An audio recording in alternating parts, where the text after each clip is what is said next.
এই ডক্টর ইউনূস হলো শেখ হাসিনার চাইতেও বড় ফ্যাসিস্ট হিসেবে আমরা দেখতেছি। কারণ কি, শেখ হাসিনার লজ্জা ছিল, আর এই লোকের কোনো লজ্জা নাই।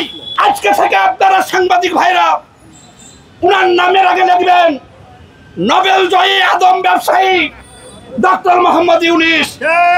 উনি এখন ক্ষমতায় আছে তাও বলি, না থাকে তাও বলি, কারণ ইনি হচ্ছে একজন সুদের কারবারি।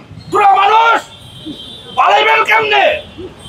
দেখেন না যে ট্রেডিং চালু হয়েছে 5ই আগস্টের পরে, আপনাদের কিন্তু পালানোর কোনো পথ নাই। ডক্টর ইউনূস, ইন্টারিম গভর্নমেন্ট, হুঁশিয়ার, সাবধান। আপনার আমলনামায় অনেক কিছু কিন্তু জমা হয়েছে, আমরা পাই পাই করে হিসাব রাখতেছি। শেখ হাসিনার 16 বছরে তার আমলনামায় কত লুটপাট, কত বিলিয়ন ডলার, কত গুম, কত খুন, কত দুর্নীতি জমা হয়েছিল, আমাদের কাছে হিসাব ছিল, হিসাব আছে। সে জীবন নিয়ে পালিয়ে গেছে ভারতে।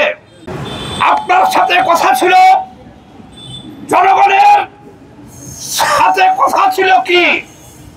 আপনি এর আগে তত্ত্বাবধায়ক সরকার দেখেন নাই? আমরা যে 16 বছর ধরে আন্দোলন করতেছি একটা দল নিরপেক্ষ নির্বাচনের জন্য, সেটা কি আপনি দেখেন নাই? এই বৃদ্ধ লোক, এই ডক্টর ইউনূস হলো শেখ হাসিনার চাইতেও বড় ফ্যাসিস্ট হিসেবে আমরা দেখতেছি। কারণ কি, শেখ হাসিনার লজ্জা ছিল, আর এই লোকের কোনো লজ্জা নাই। বলবেন শেখ হাসিনার কি লজ্জা ছিল? উনার প্রশংসা করছেন, তাইলে আপনারা উনাকে তাড়াইলেন কেন? আরে ভাই, উনি বিলিয়ন বিলিয়ন ডলার পাচার করছে, কিন্তু সতর্ক ছিল যাতে কোনো লোক ধরতে না পারে, তার একটু লজ্জা ছিল। কিন্তু এই বৃদ্ধ ইউনূসের লজ্জা শরম কিছু নাই। সে ক্ষমতায় আসার পরে তার গ্রামীণ ব্যাংকের ট্যাক্স সুদ মাফ করায় নিছে 2029 সাল পর্যন্ত, একটুকু লজ্জা পায় নাই। 700 কোটি টাকা সরকার পাওনা ছিল তার কাছ থেকে, তার গ্রামীণ টেলিকম থেকে। নির্লজ্জের মতো ক্ষমতায় বসে এক কলমের খোঁচায় এটাকে মাফ করিয়েছে। তারপরে উনি নিয়েছে গ্রামীণ বিশ্ববিদ্যালয়, নিয়েছে, তারপরে নিয়েছে আদম ব্যবসায়ী।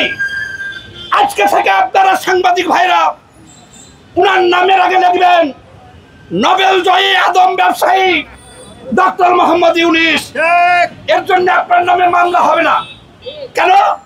উনি এখন লাইসেন্স প্রাপ্ত আদম ব্যবসায়ী। উনি ট্রাভেলসের লাইসেন্স নিয়েছে। তারপরে কি নিয়েছে? তারপরে নজিরবিহীন ভাবে শ্রমিকরা যে তার কাছ থেকে 1400 কোটি টাকার জন্য মামলা করেছিল, সেই সব মামলা সে ক্ষমতায় আসার পরে ডিসমিস করে দিয়েছে।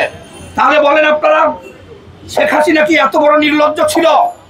ওর খাইতে লাগছে 16 বছর, আর এই 1 বছরে সব খেয়ে ফেলছে এরা, এই সরকার।